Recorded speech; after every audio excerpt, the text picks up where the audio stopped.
All right, hang on. I messed up. Hang on. All right, let's see. We gotta get rid of that. We gotta get rid of that. And we're gonna take that down. All right, hey, welcome back in. I messed up in the last segment. That's fine. We do 6 quick thoughts around here, not 5. 6 is one more than 5. It goes 4, then 5, and then 6. So I botched that. That's on me. I'll wear that. 100% my fault. I lost track of which quick thought we were on. All right. Here we go. How'd yesterday's Kings game go? Not great. Kings insider James Ham has 6 notes you need to know. Well, he has one more. Here are James Ham's 6. Well, one. His 6th. Thoughts. Here's James Ham's 6th quick thought. All right, number 6, James. I'm waiting for the bell. My bad. Hang on. Oh my God. Figure it out, kid. There we go. Benchless in Sacramento. It's my homage to Sleepless in Seattle. There you go. It's very good. There you go. I got it. I got the ref. The Kings bench has been solid. That wasn't the case in this one. Midway through the third quarter, they had 4 total points, all of which Malik Monk had scored. They finished with 16, 9 from Monk, 7 from Sasha Vezenkov, who keeps playing himself in to the rotation. Every time he steps on the court, he's just so sneaky. No, he's just a good player. High IQ player. Should he start over Harrison Barnes? No. Because I saw a bunch of people saying that last night. If you're going to plant Harrison Barnes in the corner and have him shoot threes, why not just have Sasha Vezenkov do it?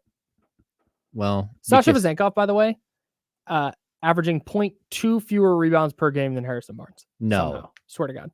There are 8 players on the Kings averaging more rebounds than Harrison Barnes. All 4 starters. Trey Lyles, Alex Len, and JaVale McGee, both of whom play fewer than 9 minutes per game. I think an even more intriguing stat might be to look at the per 36 and see where, Harrison Barnes per 36. 10th? 12th? Last? He's 16th. Out of 15? The only people behind him are Jordan Ford, Davion Mitchell, and the artist formerly known as Philippe Petrusev. Oh, Philippe, R.I.P. 3.4 rebounds per 36. I mean, Keon Ellis is up there. Everyone is up there. Juan Toscano Anderson, just so you know. Quite literally, every player on the team is above him. Except for Jordan Ford and Davion Mitchell. Of course. Juan Toscano Anderson, JTA, is 4th on the team in rebounds per 36. He hustles. He does hustle. Wow. Okay. If you put Juan Toscano Anderson's verve, his motor, motor. Oh, motor is a way better word. Yeah. If you put Juan Toscano Anderson's motor if Harrison Barnes had Juan Toscano Anderson's motor, he'd be awesome. He'd be a really good player. Yeah, he'd probably be like Lance Stevenson. Yeah, but I think probably a better shooter. Yeah. But yeah, that kind of player. He'd be a 6'8", good sized wing who could guard 2 through 5, depending on the 2, 3 through 5 reliably, and knock down threes and put the ball on the deck and make plays. And instead he's kind of out there. Maybe run our test. You just you just can't do that. Yeah. I mean, we can't make a player. Well, they've tried. It's called Victor Wembanyama, but they've tried to create him in a lab, and we'll see how it goes. Yeah. TBD. Yeah. TBD. So you had an interesting note about that may or may not relate to Harrison Barnes. What was the roster move the Kings just made? Kessler Edwards has been sent to the Stockton Kings of the G League. So they're definitely like, hey, Kessler, go play the 4, figure it out, and then see if he does so they have an option to replace Harrison Barnes in the starting lineup. I guess, but I feel bad for Kessler because he's up against 5 28 to 32-year-old former NBA players that play for the Stockton Kings, because championships matter, Kyle. Championships at the G League level matter. Yeah, no, if you're not, I mean, why have a team if you're not going to try to win a title? Yeah, they matter, Kyle. They matter. No, so you really, hang on. So this is a 2-part question. let's put a pin in the Harrison Barnes aspect. Okay, of this. I want to Because hear I'm your now two-part intrigued. I'm now intrigued by the Stockton aspect. because of this. your John Dickinson 2-part question is coming. I love it. Well, but That's I'm what gonna, I call them. Right, but I'm not nearly as much of a pro as JD. But I'm gonna separate this. Okay. I'm gonna ask 2 questions that are related but separately. Okay. The first being the same but different. okay. The first one, we're putting a pin in the Harrison Barnes aspect of this. I just want to talk about Kessler, Edwards, and Stockton. So the Kings, the Sacramento Kings, the NBA team, they are sending a player down off of their roster to Stockton, presumably to play. Stretch his legs. That's what you would think. Get out there, play the 4, and just do the stuff that Harrison Barnes does so they can evaluate how he does. Get some experience, especially like he's on an expiring contract. And what is he, 23 years old? Yeah. Yeah, it's fine. I don't know exactly how old he is, but he's not old. So go play, right? He's 23. Is there a scenario where the head coach of the Stockton Kings is like, great, he's going to be on the bench because I got to get Jeremy Lamb and Shabazz Muhammad out there? Oh, I don't know. I mean, it's seems Lindsay, insane. It's Lindsay Harding, so she's got to be taking directives from Mike Brown. That's it. Because that's the way it's supposed to go. Right. But like, look, that team is laser focused on victories. Like Scal Labissiere is playing huge minutes. They just like Deontay Burton is like 29 years old. Like Jeremy Lamb is in, like Jeremy Lamb's like my age. He's like entering his mid 30s and playing. So Shabazz Muhammad, that they have one other kid that they traded for not too long ago, like a week or 2 ago, who again is like a 26 to 28-year-old. This is not the D League. This is the Gatorade League. Wait, hang on. Stanley Johnson's on the Stockton Kings? Yes, Stanley Johnson is on the Sacramento Kings. I mean, the Stockton Kings. The Stockton Kings. Yeah, this is an all-star team of players I was just wrong about. This is an all-star team of players I loved who are just not good basketball players in the NBA. Okay. This is really funny. But that doesn't mean that they're not going to be that they're not like functional players. So I know, but if they were good, they wouldn't be in their 30s playing in the G League. Yes, no, of course. Okay, that's all I'm saying. Mason Jones, that's the other guy. The Mason Jones was born in 1998, so maybe he's he's 25? Yeah. 26 if he was early 98. Okay. No, so I just can't imagine the Kings would be like, hey, we need Kessler Edwards to play 25 minutes a night. Mm-hmm. And we need him to put up threes and maybe put the ball on the deck now and then and guard the other team's, best perimeter player and do all this stuff so we can evaluate and see what we have here. Mm-hmm. Because you can't do it at the NBA level because you got to try and win some games and you can't be confident he's going to help you do that. So that do you believe there's a realistic possibility that Lindsay Harding is going to be like, nah. No, I don't feel that way. Okay. No. Okay. No. When it comes to something really like competing with 30-year-olds. No, well, he is. I mean, he's still going to compete with them for minutes, and in crunch time, if they need to go to somebody else, they're going to. But like, look, this is like the Kings G League roster is doing some interesting stuff. So, again, like summer league championships don't really matter. Like you can hang a banner if you want, but that it doesn't really matter in the long. I mean, if you're building a program, it's positivity. I get that. But like no one ever like won a summer league championship and that led to them winning an NBA title the next year. Like that's not typically how this thing goes. So like, look, I hope he goes down there. And if nothing else, I'll say this, he's going to play with players that should know what they're doing. Ideally. Like, it's not like he's going down there and playing with a bunch of young players that are still trying to find themselves or anything else. Mm-hmm. He's going down there and playing with a bunch of guys who would love nothing more than to drop 40 3 nights in a row and try to get a call up to the bigs. Like that's where he's going. So I hope that means that he'll have an opportunity to do what he's supposed to do, which is sit in the corner and shoot open threes, hit open threes, and then play defense at an elite level. Yeah. And if he can do that, he can add a little bit of rebounding, then sure, why not? Because that's where we're going here. And when you say a little bit of rebounding, the bar is not high. Well, if you can't, I mean, hit me 3? As of right now, like where is Kessler Edwards is he's not 16th, he's 14th on the Kings in rebounds per 36 minutes. Maybe I'm wrong. Just ahead of Harrison? No, he's 11th. He's 11th at 5.5. Yeah. Dude, I honestly, I love the idea. If there's nothing on the trade market that, and this is where the Kevin Huerter thing comes in for me, because if Kevin Huerter is all of a sudden a player, the Kings are like, hey, we can't, like, unless we're adding another elite 3-point shooter, you can't just go get some rando that may or may not shoot 36, 37% and play some good defense, because you have Kevin Huerter who looks like he's back to shooting 40+% again. Yeah, Kevin Huerter looks like Kevin Huerter. Yeah, like, which is a super valuable piece of the team.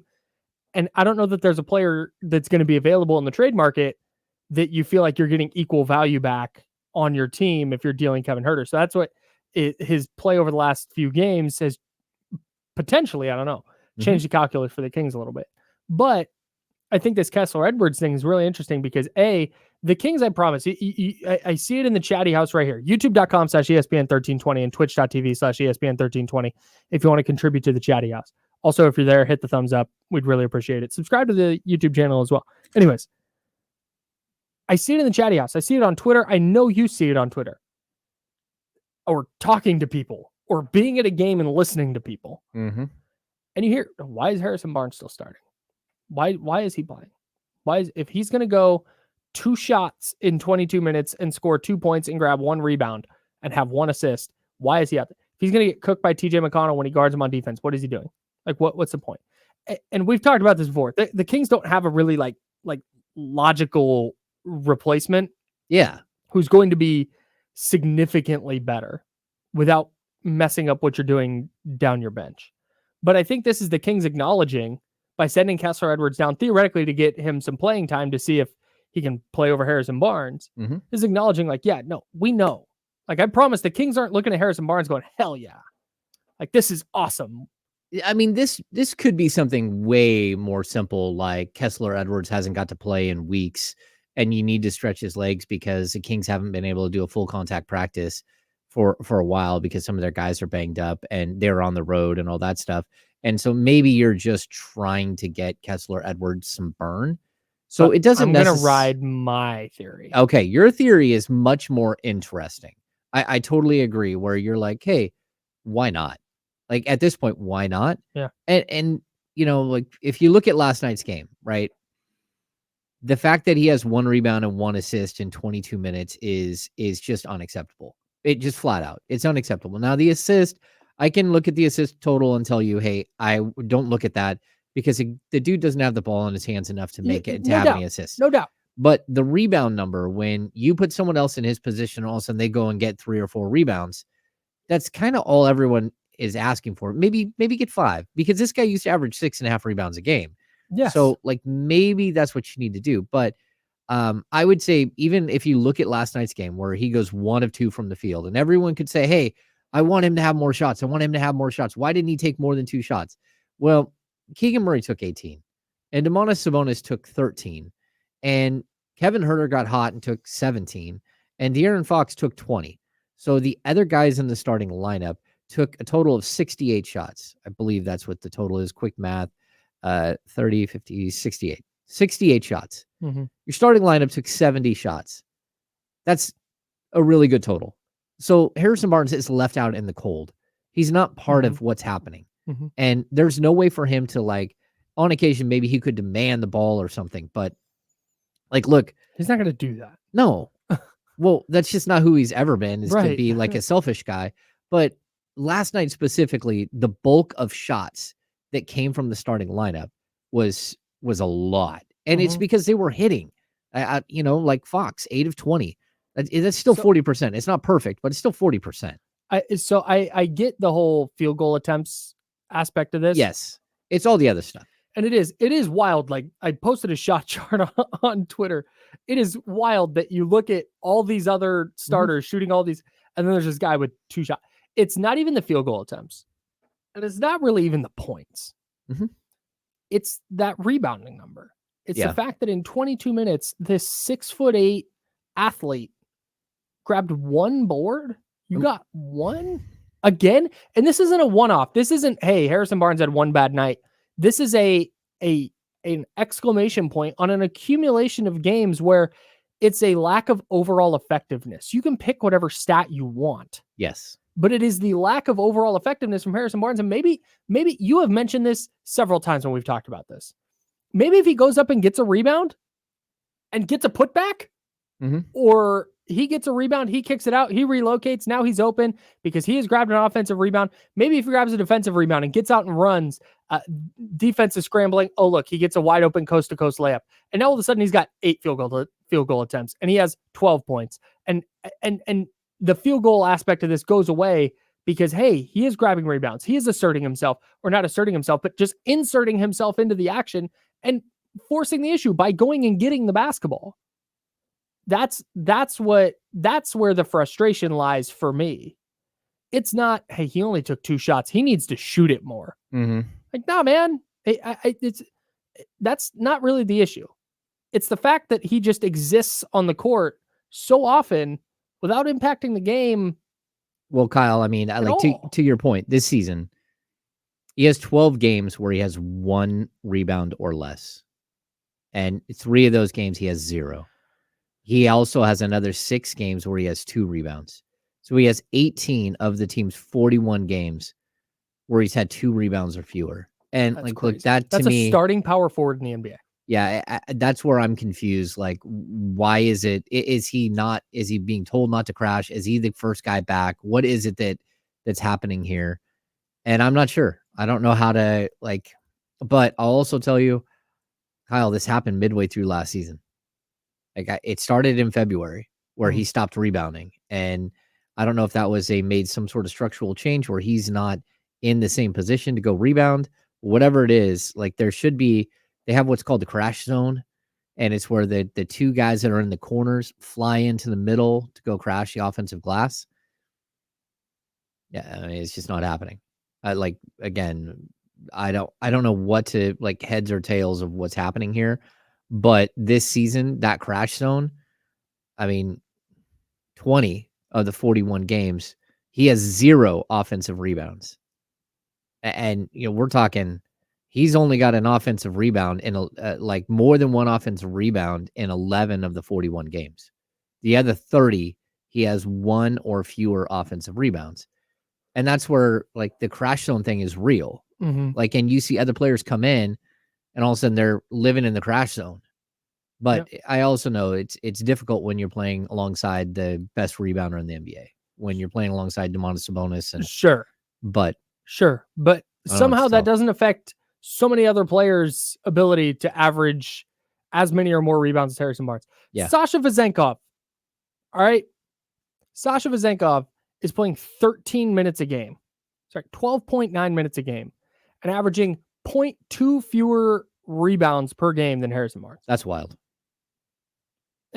And it's not like Sasha Vezenkov is some 7-footer who just goes in there and cleans up the glass. I don't know that he can jump over a phone book, but 2 phone books stacked on top of each other. It's dicey. That's not who he is, but he's a very, very smart position rebounder. He gets to a spot. And he's a body, and he reaches up and snares the ball. Gets the ball. Yeah. Like that, and that is where, like I said, I understand that if maybe I mean I don't know the guy, but maybe being included in every trade machine involving the Kings affects a player that much. Well, okay, and that's what I'm going to say. A lot of people say he's checked out. This dude's under a lot of stress. He signed back in Sacramento for a 3-year, what is it, $54 million deal, whatever. Yeah. Expecting to finish out most of the rest of his career here. He signed a 3-year deal to play in Sacramento. He did not sign a 3-year deal to just get money and then hopefully get traded somewhere else. And so this is wearing on him. I know that to be the fact. Okay. And so look, it's tough. Every player deals with it differently, but it's also really tough for you to be a player who slowly has been downgraded and downgraded and downgraded in your situation. And I mean, we're seeing guys in Golden State who are clinging on to who they were so hard that they can't. And so I think that there is a happy medium here between, being Klay Thompson and refusing to acknowledge that you aren't the same player and being willing to accept a lesser role, and being where Harrison Barnes is, where you're too willing to accept a lesser role and you need to be more.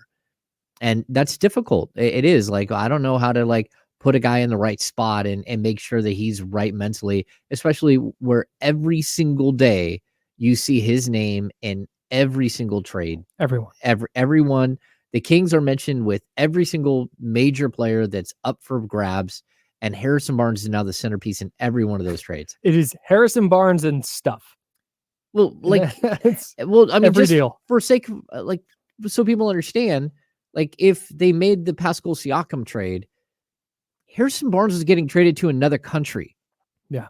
He was getting On traded the opposite side of the map. 3,000 miles away to a different country. Where, like, moving your wife and child, maybe you don't get to move your wife and child. Maybe they have too many things going on. Maybe you have to go get a passport and then you have to expedite it, and that's expensive. and let me tell you. And if you can't get it, you need to call your congressman if you can't get it in time, or your local senator. Right. Yeah. And then you got to get a long form birth certificate. Yeah. You got to say, oh, it's a whole thing. I know. It's absolutely deal wild. with lines at the post office. Oh my gosh. It's Kyle, this is happening for you right now. I can tell. Yeah, it is. yeah. We've got our 16-year-old. We got to get his passport renewed. I love the idea that Harrison Barnes is sitting there and like, oh man, he's stressing out about the trade deadline. He's like, no, I haven't gotten an update on where my passport is. I expedite. Yeah. It's supposed to be 3 weeks. Yeah. It's been 3.5. He's sitting there Googling, what is it? Tim Hortons. Yeah. Like, just looking up, like, no, it's tough. That's what, like, I always try to explain. Like, getting traded in the middle of a season is brutal for players, especially players with families. No doubt. And I get it. If it's weighing on him, it's like, it would weigh on me. The trade deadline takes a ton out of me as well. Like, all the things that I'm doing all the time, the conversations I'm having all over the country all the time. And like, you don't even have to move. I don't. And all the little information that we're getting, and they can't trade me somewhere else, because at this point, I think they would like to trade me somewhere else, but they can't, Kyle. They can't trade me somewhere else. No, they sure. I wouldn't show up in the 72-hour window. The Kings have acquired Dorian Finney-Smith in exchange for Harrison Barnes, a 2028 second-round pick, and James Ham of the Insiders. Subscribe to the Nets beat. All right. There it is. Yeah, so I get it. Like, I don't, and this is, again, everything I say on this show, everything you say on this show about any athlete is couched in, like, understanding that the personal side of this is separate. I'm not going to look at Harrison Barnes' performances this year and go, actually, it's okay because he's stressed out.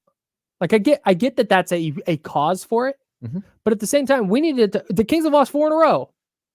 They are in a spot where their roster does not look like it's ready to compete for a championship, and our discussion has to center around, like, hey, how did they get there? Yeah, and how did they get out of it? And how do they win a game? How do they get their team to championship contention? Like, that has to be the conversation. So again, all due respect to every single player as a person, as a human, and as a man.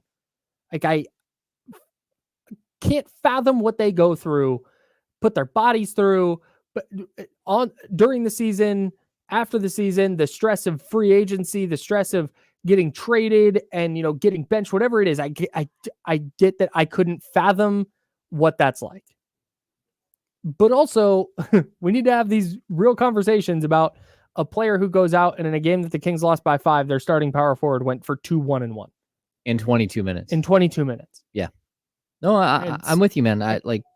We have to keep it real. We have to be honest with, the conversation, but also it has to be nuanced, and people have to understand that there's more than just a guy isn't doing anything on the court, because if you could find a shooter that if Harrison Barnes is going to be this player, right? You can find other people. Kessler Edwards in reality could do a lot. Now, people aren't going to respect Kessler Edwards. They're not going to stay with him on the 3-point line. So yes, it would hurt your offense. They're just not. They're not going to defend him. Right. You have to defend Harrison Barnes. Yes. And so there is something different than I think people are missing there.